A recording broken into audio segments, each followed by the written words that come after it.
Boa noite. O PSD Madeira conseguiu nas últimas eleições a 10ª maioria absoluta consecutiva. Elegeu 25 deputados, mais de metade dos 47 parlamentares com assento na Assembleia Legislativa da Madeira. É nosso convidado, Miguel de Sousa, um dos deputados eleitos pelo Partido Social Democrata, que foi também o primeiro vice-presidente no 4º governo de Alberto João Jardim. Muito boa noite, Sr. Doutor. Estava à espera destes resultados do PSD Madeira? Foi uma grande vitória, para mim até foi a vitória mais saborosa. Tivemos uma campanha com oposição suficiente, para além daquela regional que nos é habitual. Tivemos a nível nacional uma grande festa para tentar tirar a maioria absoluta ao PSD Madeira.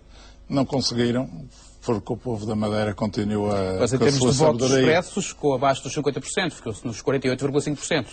Uma maioria relativa. Em Portugal não conheço ninguém que tenha essa tal maioria, portanto, o Dr. Passos Coelho, por exemplo, e o PSD Nacional não têm essa maioria, está num governo de coligação, portanto nem pode falar sobre isso, é muito difícil. E a democracia é isto, são representantes no Parlamento, quando quiserem o número de votos faz a outra conta com certeza, mas para já o PSD tem claramente a maioria. Estranhou que no dia das eleições o Dr. Pedro Passos Coelho não tenha felicitado o Dr. Alberto João Jardim?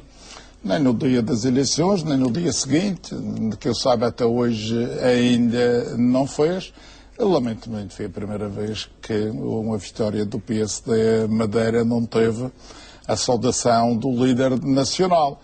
Mas também não é para isso que fazemos, cada um é feliz à sua maneira, nós ficamos satisfeitos com o nosso trabalho e com a resposta do povo madeirense e eles normalmente passam mais depressa do que nós aqui.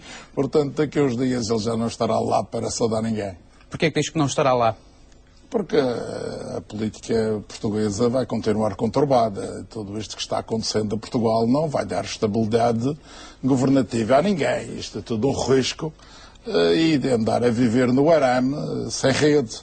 Eu acho que, aliás, a declaração do Presidente da República de há 2 ou 3 dias é sintomática de que existe uma grande desconfiança de que isto seja a solução para Portugal. E se não for, é muito grave, porque estão a pôr os portugueses a viver no limiar da pobreza, no limiar dos mínimos que são necessários e se fosse para curar, se for para resolver alguma coisa de significativo, no sentido de pôr Portugal como um país organizado, bem governado, rigoroso, ainda vale a pena. Agora, se nada disto levar a isso, se for só mais um programa de esforço, como tantos que já estiveram aí, aliás, o engenheiro Sócrates começou por convencer todos que era preciso fazer um grande sacrifício por causa da desgraça que o PSD antes tinha feito.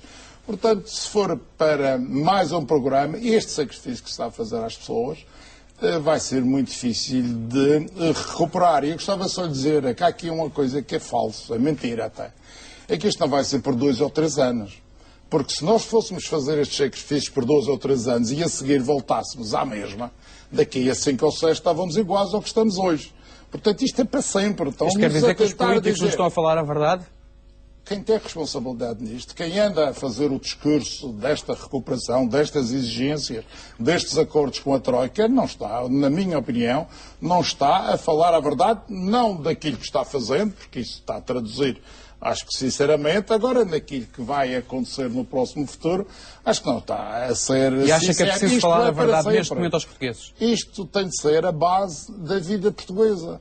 Porque se é para voltar, se for só 2 ou 3 anos e depois voltamos à mesma, daqui a 4 ou 5 temos os sacrifícios outra vez e espero que isto tudo não seja para isso. Acha que esse apelo à chamada à verdade devia ser feito por Cavaco Silva, Presidente da República? Não, ele já o fez há 2 ou 3 dias, disse que tinha dúvidas sobre a equidade, portanto, fiscal. Acha que o Orçamento do Estado vai ser chumbado no Parlamento?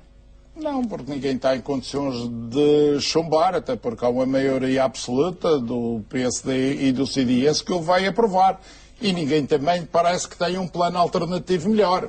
A questão que está aqui é que é preciso ter melhores justificações para tudo o que se está a pedir e para tudo o que se está a pôr os portugueses a fazer.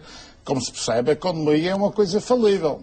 Portanto, isto tudo, não há receita, há 4 anos ninguém imaginava, quando estávamos no topo da euforia especulativa, que 4 anos depois estaríamos numa circunstâncias desta natureza. Portanto, o contrário é muito difícil de esperar, é porque isto para o lado negativo é muito fácil, depois crescer e tornar isto positivo é muito mais difícil.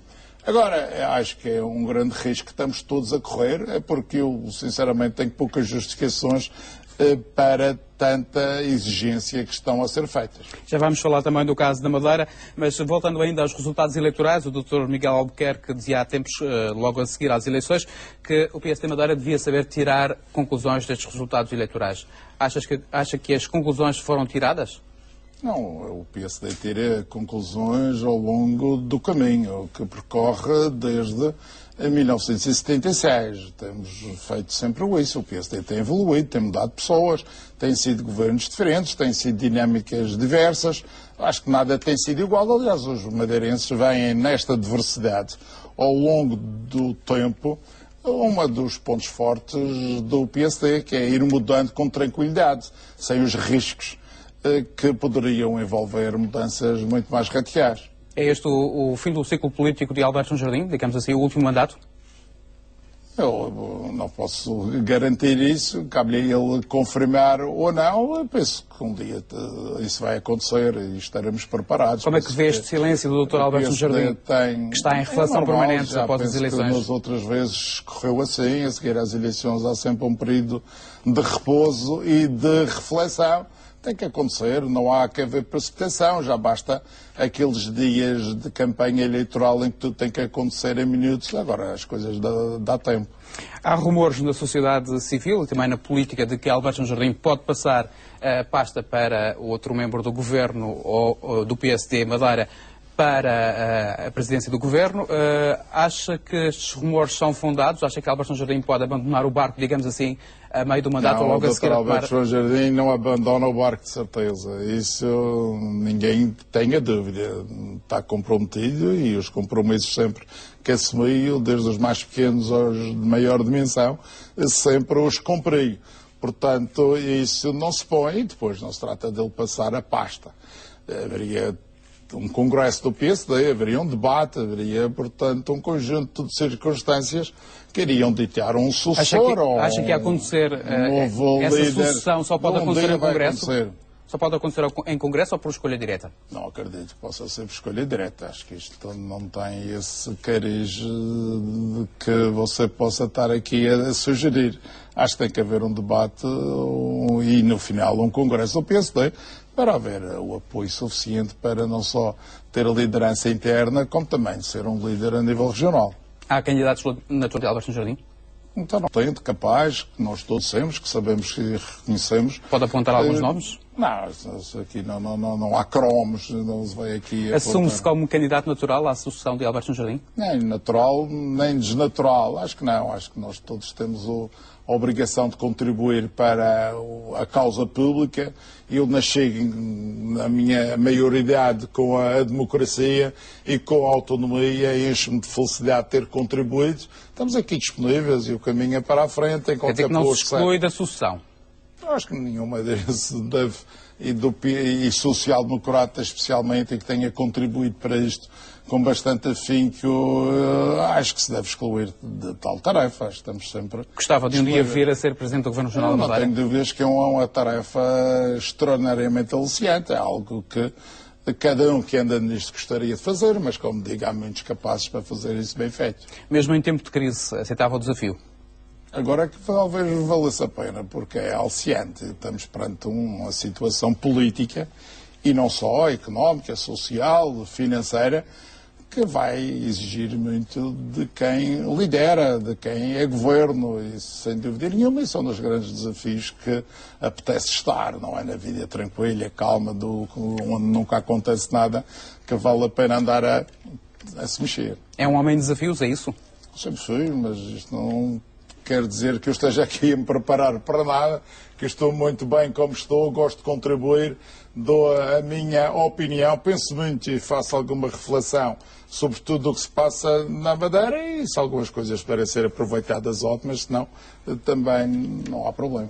Que reflexão é que fez quando Álvaro Jardim, na noite eleitoral, falava de facas nas costas? Era um recado interno para o PSD Madeira ou um recado para o líder nacional?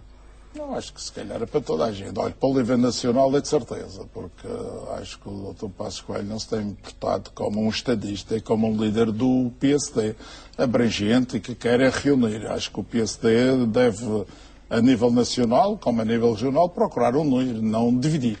E acho que se portou muito mal, acho que isto é inqualificável. O que se tem passado entre o PSD nacional, na sua postura, com o PSD regional e, portanto, essas são sempre facas que magoam muito. Outro dos rumores que se disse há bem pouco tempo foi que Álvaro Jardim, logo a seguir às eleições, foi a Bruxelas pedir a intervenção de Durão Barroso para mediar este alegado conflito entre os dois governos. Acha que vamos continuar a ter este clima de crispação? Não sei, penso que cabe a quem começou a crispar, portanto, acho que é sempre difícil a relação, porque há exigências de ambos os lados que, com certeza, cada uma das partes tem de defender. Portanto, é difícil. Mas, sendo do mesmo partido, devia de ser muito mais fácil do que com outros protagonistas que não eram exatamente da mesma fidelidade partidária ou solidariedade, se assim quisermos.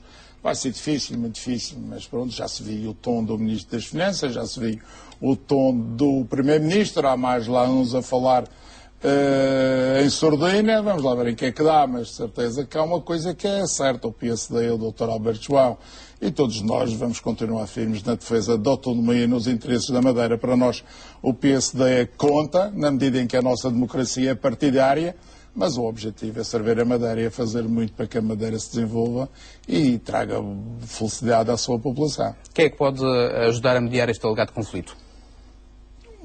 Para já acho que devemos deixar correr e ver como é que é, porque vão ter que haver negociações obrigatórias, institucionais, forçadas entre ambas as partes e a partir daí logo se verá o que é preciso fazer. Isto pode ser uma fatura que Álvaro Jardim esteja a pagar por causa de não ter apoiado a candidatura de Pedro Passos Coelho à liderança nacional do PSD? Até porventura até pode ser, mas olha, é uma infelicidade grande da parte do Dr. Passos Coelho se isso acontecesse, porque uma coisa foi a disputa eleitoral dentro do PSD e outra coisa é a seguir ao nível de Estado estarmos a tratar com o Primeiro-Ministro. Aliás, devo dizer que eu até nos gostou muito de ver um Primeiro-Ministro em São Bento, a dar a sua primeira entrevista para a televisão e a dizer que o futuro da Madeira dependia dos madeirenses e dos militantes do PSD. Ora, um estadista não fala de militantes de partido. O que está em causa é a Madeira, o que está em causa é Portugal. Não tem nada a ver sugerir indicações de voto aos militantes do PSD. Pedro Passos Coelho tem sentido Estado, é isso que quer dizer? Não estou a gostar muito da sua postura, penso que tem sido bastante infeliz, penso que precisa de melhores conselhos, mas enfim. E que avaliação é que faz do governo de Pedro Passos Coelho? Até agora são sacrifícios. Penso que uma boa avaliação será ver, no fim, o que é que aconteceu. Se estivermos cá para ver. Pois que isto de querer ser o Salvador, muitas vezes torna em ser o coveiro. E é bom que este Portugal ganhe alguma coisa em todo este sofrimento que vai passar nos próximos tempos. Eu estou convencido que ele tem uma aposta que é daqui a 4 anos aparecer ao eleitorado e dizer eu fui o Salvador. Eu exigi sacrifícios, mas resolvi o problema do país. Se eu fizer e se isso acontecer, está de parabéns, com certeza que todos os portugueses lhe vão reforçar o apoio. Agora, se isso não acontecer, está a exigir muito, e penso que o Dr. Passos Coelho não tem margem para errar. E vamos cá estar todos para cobrar se isso acontecer. Dr. Miguel de Sousa, o senhor disse em janeiro de 2009, no Congresso do PSD Açores, que Portugal é um país triste e infeliz e que o PSD só ganhará votos dos portugueses se apresentar propostas sérias e de ruptura. Estas medidas de austeridade são propostas sérias e de ruptura? Acho que são. É como eu lhe digo, temos que estar cá no fim para ver. Mas é preciso propostas de ruptura, porque a continuidade do sistema, a continuidade da má governação, e percebo que no povo português sempre esteve, o povo português sempre esteve ligado a um certo desleixo em relação às exigências de governação. Nós temos que exigir mais dos governos. nós, eleitores, cada um tem de pedir mais e exigir mais àqueles que têm essa responsabilidade e a quem eles dão esse mandato. E isso, neste momento, só se passa com ruptura. Esta ruptura, a acontecer e a ser bem sucedida, com certeza que vai ajudar muito, mas é preciso perceber. Nós estamos aqui há uns meses, há 3 ou 4 meses, que está o Dr. Passos Coelho ali, numa ruptura financeira. E quando se fala em fazer a ruptura, é mudar a justiça, é mudar a educação, é mudar tudo aquilo que nós temos que mudar. É uma reforma profunda do país. Do país, do Estado, da nossa mentalidade, da nossa maneira de ser, de como participar. Não há nada a ver com rupturas financeiras que essas até. Portanto, se tivesse de fazer uma reforma no país, por onde é que começava? Não, neste momento não há outra opção. Portanto, só há que olhar às finanças, sem dinheiro para pagar os ordenados e para fazer o país continuar. É impossível, parece que dinheiro só há através destes sacrifícios todos, porque os mercados não respondem. Aliás, há quem diga que os políticos não tomaram conta dos mercados, os mercados tomaram conta da política, e não há dúvida que hoje é quem ordenam. Portanto, vamos lá ver isto, onde é que caminha, na certeza de que este é o primeiro passo para depois endireitar o resto. Eu acho que ninguém podia começar pela justiça, ninguém podia começar pela saúde, uma coisa é cortar, uma coisa é exigir que as pessoas paguem, mas outra coisa é fazer um modelo e um sistema organizacional para Portugal que seja diferente daquele que era antes. Há quem diga que é preciso também cortar nos cargos políticos. Em todos os cargos, não é só políticos, em todos os cargos. Até no Parlamento madeirense era preciso reduzir o número de deputados. Mas o Parlamento da Madeira só não se reduz por causa da oposição, que desaparecia metade deles. Ou acha que é o PSD que não quer reduzir? Eu estou de acordo que se reduza, mas agora vá lá perguntar àqueles partidos que têm um deputado se querem reduzir menos do que um, acho que é 0. Como nunca vão estar de acordo.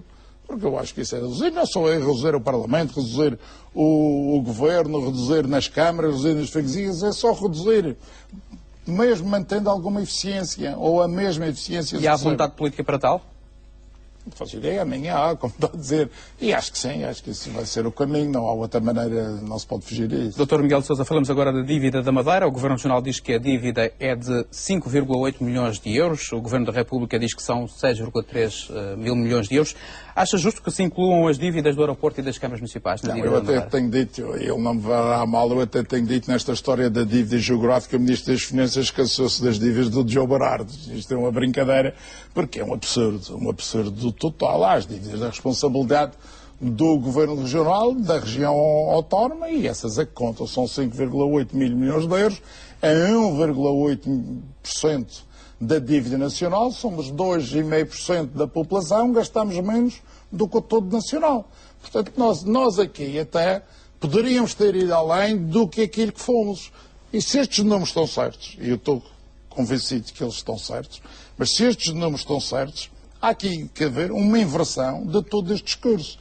Porque o que nos estão a tentar fazer crer às pessoas aqui, e também a nível nacional, onde se diz todo o tipo de disparate, sem contraditório, são todos contra, estão todos lá dispostos a dizer mal, só porque pegaram no momento de campanha eleitoral em que tudo era uma oportunidade para se denegrir ou prejudicar a Madeira, é o prestígio e a credibilidade da Madeira, e portanto vivemos nisto em que o disparate é livre, mas se é verdade estes números, e eu estou convencido que são, o 1,8% da dívida do país faz com que o nosso esforço até devia ser menor do que aquele que é exigido aos restantes portugueses. Se é que é para haver a tal diferença de... Mas eu não me parece que se a Madeira não devesse nada, agora suponhamos que a Madeira não devia nada, portanto ia pagar o mesmo, ia pagar aquilo que está a ser exigido agora ou não ia pagar nada?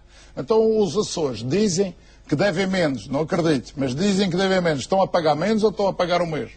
Eu acho que isto há que ter o bom senso. Está criada a dívida, como pagá-la, Sr. Doutor? Como? Como é que se vai pagar esta dívida? É só o Estado, à custa do Estado, ou podemos ter impostos regionais? Aumento de impostos regionais? Não, eu sou completamente contra isso. Não há que ter... Se eu estou-lhe a dizer que nós até devíamos ter menor esforço do que o resto dos portugueses, porque temos uma dívida menor per capita do que aquela que é o todo nacional, nunca impostos nacionais. Aliás, até existe aí regionais superiores. Aliás, até existe aí uma questão que é o IVA, em que se anda a dizer o IVA vai para a mesma taxa a nível nacional. Isso é uma ilegalidade, penso eu, e uma inconstitucionalidade. Porque o que se exige é que o IVA seja igual no todo nacional. E nós pagamos o mesmo IVA do que o continente. Só que para nós pagarmos o mesmo IVA, temos que ter uma taxa reduzida por força dos custos extraordinários que existem no preço das coisas no continente e no preço na Madeira. Se nós pagarmos a mesma taxa, vamos pagar mais imposto. E nós só estamos obrigados a pagar o mesmo imposto. Nesta altura de crise, há apelos à diminuição aos gastos públicos. Na sua opinião, e uma vez que já foi vice-presidente do Governo Regional da Madeira e também foi secretário do Plano, onde é que se pode cortar e como é que se pode pagar a dívida? Olha, eu para já gostava de dizer que primeiro devíamos ir à receita. E há aqui uma questão que está atravessada e que temos que resolver, e eu acho que valeria a pena uma grande mobilização para isso, que é o do Centro Internacional de Negócios da Madeira. A Madeira está aqui em risco. Em risco não, eu penso que hoje esse risco quase que não existe, porque é quase uma garantia. Mas pronto, ainda estamos vivos, vamos lá ver se conseguimos voltar à base. Ou seja, nós estamos aqui em risco de perder de imediato 100 ou 200 milhões de euros por ano de receitas de IRC na Madeira. Ora, o IRC total na Madeira são neste momento à volta de 60, 70 milhões de euros. E nós estamos aqui em risco de perder entre 100 e 200 milhões de euros de receita, que seria, portanto, motivada pelo pagamento de IRC dentro do Centro Internacional de Negócios da Madeira. Isto é a nossa cana de pesca. Ora, não nos podem tirar a nossa cana de pesca. Isto não é possível. Chegar a uma região que vem há 20 e tal anos a tentar promover, a tentar encontrar um sistema que lhe proporcione receitas e de repente vem-se aqui e, portanto, pura e simplesmente dificulta-se o funcionamento de um modelo que nós criámos e que agora, em vez de se o Estado não fizer nada, como é que vai ser, Sr. Doutor, até dezembro? Se o Estado não fizer nada, vai ser muito grave. Eu acho que quem deve fazer somos nós, porque alguma coisa tem que ser feita. A Madeira tem essa hipótese de negociar junto da União Europeia? Não, isso não é possível. Bilateralmente, portanto, não é possível. Agora, o que nós queremos, o que nós temos é convencer o governo português a isso. Aliás, deixe-me contar isto. Eu encontrei o Dr. Passos Coelho num hotel do Porto, ainda em campanha eleitoral. E ele veio comigo e disse-me assim: Miguel, eu já sei da Zona Franca da Madeira, já sei da injustiça que está criada, sei que vocês têm razão, sei que não há nenhum prejuízo para Portugal. Eu vou fazer uma declaração pública a favor da Zona Franca da Madeira antes de vir lá ao Congresso Regional do PSD. Até hoje. E parece que até as primeiras medidas do seu governo são exatamente o oposto daquela que seria, portanto, a expectativa depois de uma declaração desta. Isto é um compromisso.